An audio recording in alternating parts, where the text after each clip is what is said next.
Vous allez voir qu'est-ce qui s'est passé à cette époque-là. Chapitre 5. Asseyez-vous, on s'assoit, les enfants on reste assises et assis. Genèse chapitre 6, verset 5. Quelle dit la Bible? Qui a trouvé?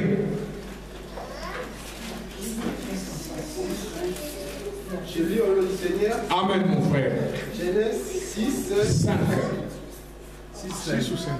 Genèse chapitre 6, verset 5. Voilà. L'Éternel vit que les hommes ont monté beaucoup de mal sur la terre et que toutes les pensées de leur cœur se portaient constamment et uniquement vers le mal. Amen. Amen. Alléluia. Dans d'autres versions, vous allez lire, par exemple, ceux qui ont lu second, non révisé, ou non en français courant, c'est écrit quoi? L'Éternel vit que la méchanceté des hommes était grande où? Comme notre frère a lu, et que toutes les pensées de leur cœur se portaient chaque jour uniquement vers quoi? Le mal. Est-ce que ça se passe aussi aujourd'hui? Non. Oh, oui. Je repose la question. Est-ce que ce qui s'est passé du temps de Noé, est-ce que ça se passe encore aujourd'hui? Oui. Et moi je crois que ça se passe encore en pire. Hein? Avec accroissement. Donc, les hommes, les femmes sont devenus méchants. Que ce soit ici en Europe ou ailleurs dans le monde. Quand nous avons grandi au pays, moi personnellement, je ne savais pas qu'il y avait une maladie qu'on appelait Mbassou. Moi, je ne savais pas ça. Peut-être vous. Mais allez aujourd'hui. Vous allez voir, et surtout sûr, on achète ce qu'on appelle des 500. Donc, c'est-à-dire la grosse quantité. 3 jours, si vous n'avez pas Jésus-Christ, vous sautez. Amen. Ce n'est pas de la méchanceté, ça. Allez balancer ici. Laissons maintenant l'Afrique tranquille avec l'air Ebola. Prenons ici. Alléluia. Vous partez au travail. Balancez votre collègue. Amen. Peut-être vous parlez la même langue que lui. Ce n'est pas de la méchanceté, ça. Les pensées du cœur ne sont pas tournées vers le mal.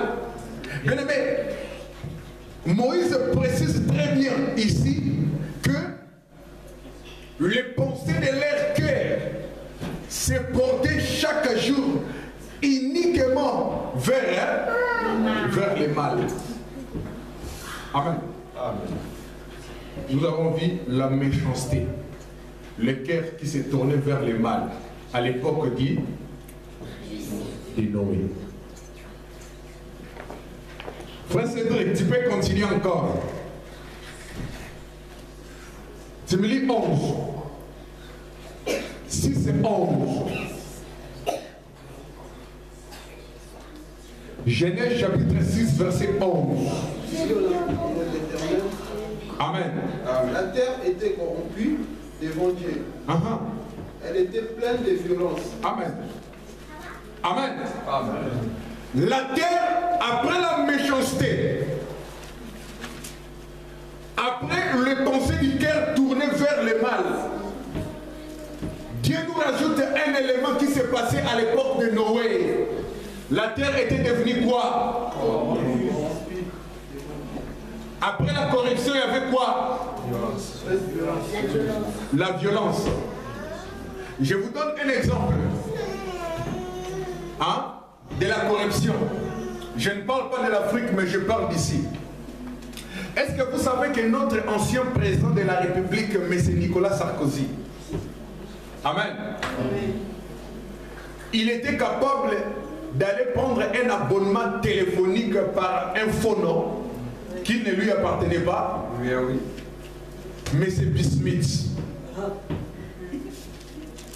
un homme puissant qui a dirigé ce pays pendant 10 ans, 5 ans au ministère de l'Intérieur, 5 ans comme président de la République, sans compter comme maire de Neuilly-sur-Seine, sans compter comme ministre de l'économie, mais capable de corrompre.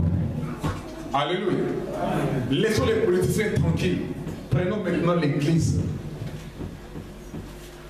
Combien de pasteurs reçoivent des dîmes des gens qui font des chèques volés? Vous les reconnaissez? Amen. Ce n'est pas de la corruption, ça. Qui ne veulent jamais parler ici devant concernant les femmes seules. Sinon les sœurs vont fuir. Vous le connaissez ou pas? Si vous êtes seul, gloire à Dieu, mais il faut être seul, en vrai seul. Et heureusement, Dieu a suscité un premier ministre d'origine espagnole. Je vous donne son nom complet, peut-être que vous ne le connaissez pas, parce que c'est mon compatriote. Il est espagnol comme moi. Vous connaissez le vrai nom de Manuel Valls? C'est Manuel Carlos Valls. Il enlève le nom de Carlos pour que ça puisse sortir trop français. Né à Barcelone. Alléluia. Vous savez qu'est-ce qu'il a fait? Au mois de janvier. Oh non, mais je vais accoucher parce qu'un mois avant que j'accouche, on va me donner 900. Et c'est fini. Moitié. Oh, vous n'êtes pas au courant? Oui. Ah oui? La prime de naissance est divisée en deux. À partir du 1er janvier 2015. À 3, je crois. C'est en deux. C'est 300 €. Vous savez pourquoi? Pour les seconds enfants. Vous savez pourquoi? Non. Chez nous, en Espagne, ça n'existe pas. Lui, il sait ça parce qu'il est né là-bas. En Espagne, il n'y a pas d'appel. En Espagne, on ne paye pas les enfants tous les mois. C'est pour cela, selon les statistiques de l'ONU, la jeunesse espagnole, surtout les enfants, il y a plus de 20% de pauvres. Amen. La Croix-Rouge espagnole est en train de récolter les aliments, le vêtement, tout, non pour envoyer dans le pays du tiers-monde, mais vous savez où? Pour eux-mêmes sur place. Alléluia. Bien-aimé, la crise économique doit interpeller l'Église aujourd'hui. Alléluia. Nous avons vu la méchanceté à l'époque de Noé. Vous êtes d'accord avec moi que ça se passe ici? Prenons la violence. Quand vous regardez un film comme Star Wars, hein? Vous savez, ça veut dire quoi en français Star Wars? Star, c'est étoile. Le War, c'est la guerre. Donc, c'est la guerre des étoiles. Est-ce que vous savez que l'un des noms de Jésus-Christ, c'est l'étoile brillante du matin? Quand on imite le nom de Dieu pour les salir avec la guerre, c'est qu'il y a quelque chose qui est caché dedans. Regardez ce qui s'est passé dans une province en France, il n'y a même pas un mois. Un jeune garçon de 16 ans sera capable de tuer sa sœur de 11 ans et de mettre en coma son petit frère de 8 ans. Vous avez suivi cela? Quand il va se présenter devant les juges, il a dit quoi? C'est à cause des films de violence qu'il regardait à la télé et à l'ordinateur. Mais il n'y a rien de nouveau sous le soleil. Ça s'est déjà passé. Alléluia. La violence, les vols à l'arraché, à Grigny, les jeunes sont capables de tirer la sonnette d'alarme pour que les machinistes ne puissent pas conduire et pour qu'ils puissent dévaliser toute une voiture et des trains. Vous avez suivi cela? Les sacs, les portables, tout, ils vont prendre. Ce n'est pas la violence, ça? Alléluia. Amen. Allez du côté de Marseille, même si en Ile-de-France, dans les quartiers chauds, vous voyez ce qui se passe? Le règlement des comptes. Bien aimé, tous ces éléments, même à l'époque de Noé, ça s'est déjà passé. Mais Noé va trouver grâce aux yeux de Dieu. C'est ça la différence. Pourquoi? Parce que Noé était un homme juste. Dieu cherche dans ces temps de la fin, où la drogue est devenue monnaie courante, où la violence, la méchanceté, la haine est remplie dans le cœur de l'homme. Dieu cherche des hommes qui vont faire le contraire de ce que le monde est en train de faire.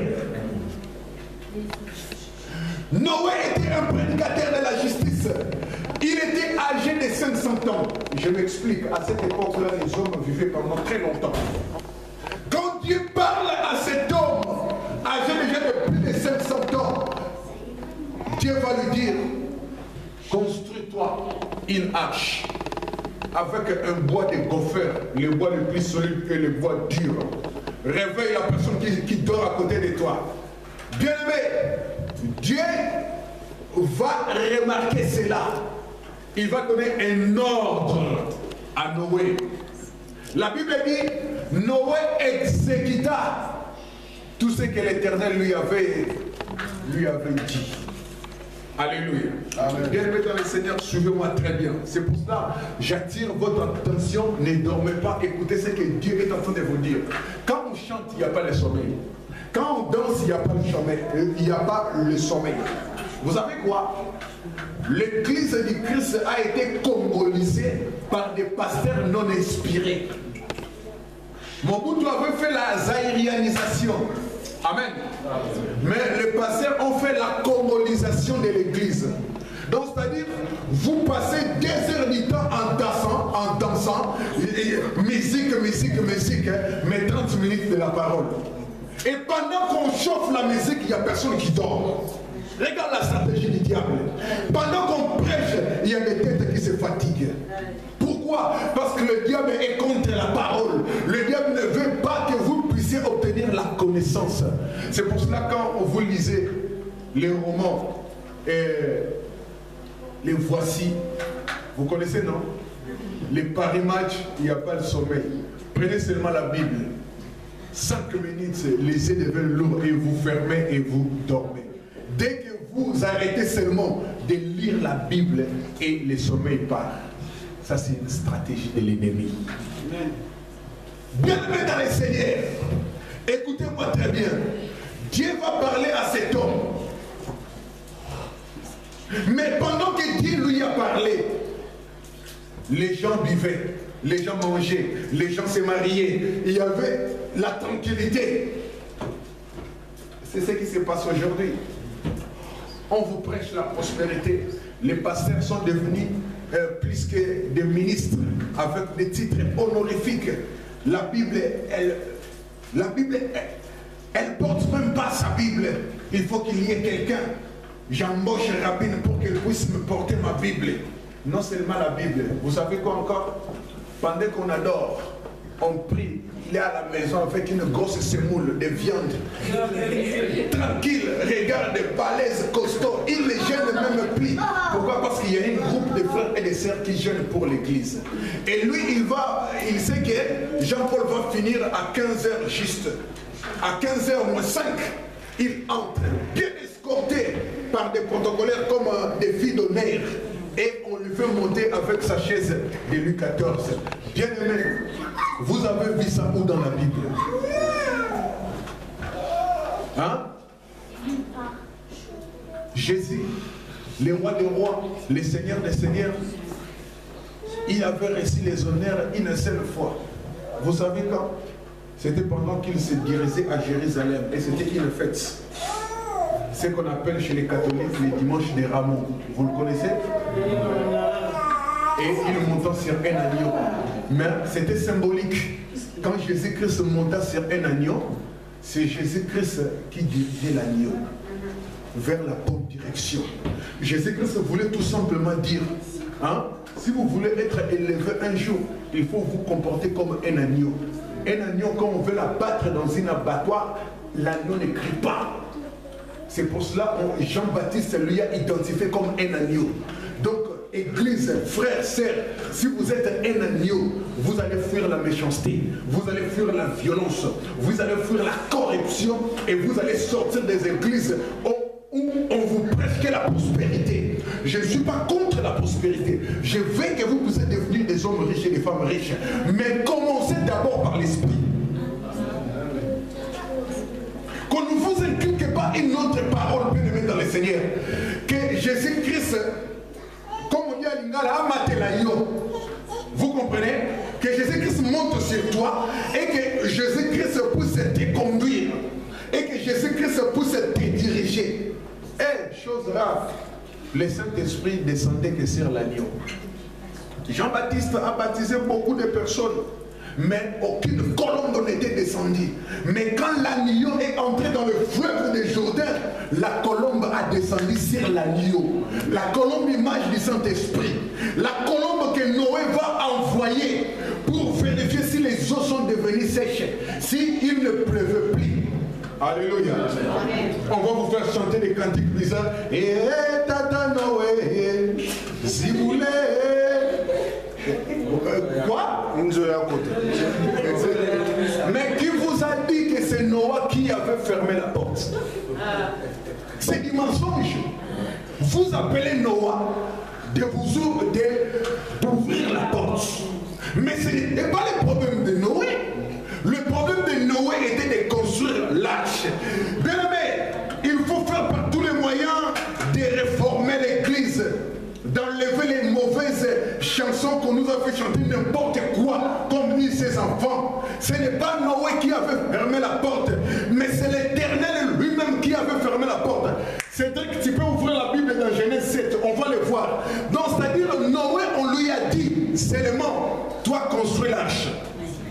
Avec le matière que moi je vais te dire, quelle que soit la durée, quelles que soient les années que la construction de l'arche va prendre, toi obéis seulement à ce que moi je t'ai dit.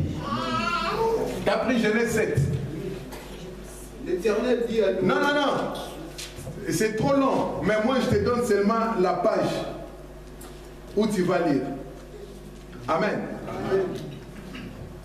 On va le vérifier, Dieu va nous aider, on va le trouver. Vous allez voir que les problèmes, ce n'était pas le problème de Noah.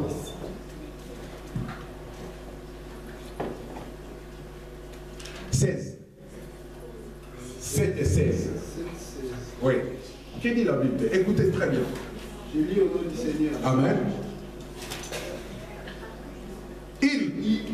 Il en entra mâle et femelle, de toute espèce, oui. Comme Dieu l'avait ordonné à Noé. Puis l'Éternel ferma la porte sur lui. Quoi? Puis l'Éternel ferma la porte sur lui. Qui peut m'expliquer ça? L'Éternel ferma la porte sur entre Noé et Dieu. Qui avait fermé la porte? Alors on doit chanter à Dieu d'ouvrir la porte ou à Noé d'ouvrir la porte? Dieu. Il y a un problème, non? Non, parce que dans la chanson, si on écoute bien la chanson, ils chantaient parce que les gens, ils pleuraient, ils criaient à Noé, ouvrez-nous la porte, parce qu'ils voyaient maintenant que la pluie a commencé. Mais est-ce que c'était le problème de Noé? Non, non, mais c'était les gens qui pleuraient à Noé, ouvrez-nous la porte, parce vous êtes d'accord avec qu'ils ne voyaient pas. Mais non. Il était pas les gens qui étaient dehors. Il était dehors. Parce qu'ils ne voulaient pas écouter Noé. Ok. Oui, mais vous savez que... Avant Noah... Ah, voilà. C'est ça la réponse que j'allais donner. Vous savez que les gens se moquaient de Noé. Voilà, tout à fait. Quand il construisait l'arche, est-ce que vous savez que ça a pris 100 ans? Un siècle. Bien aimé dans le Seigneur. Pendant un siècle, un homme est en train de vous avertir. Pendant un siècle, un homme est en train de construire l'arche. Pendant un siècle, vous vous moquez de lui. Il avait 500 ans. Il va avoir 600 ans. Et l'Éternel va ordonner maintenant. Noé, c'est fini. T'as trop souffert. Entre. Mais le problème, les 3 belles filles de Noé avaient des parents, oui ou non? Avaient de la famille, oui ou non? Mais où sont-ils partis? Alors on rejoint maintenant ce que Jason a dit. Ça doit être les proches de Noé, parce que Noé aussi avait une famille. telle fille-là avait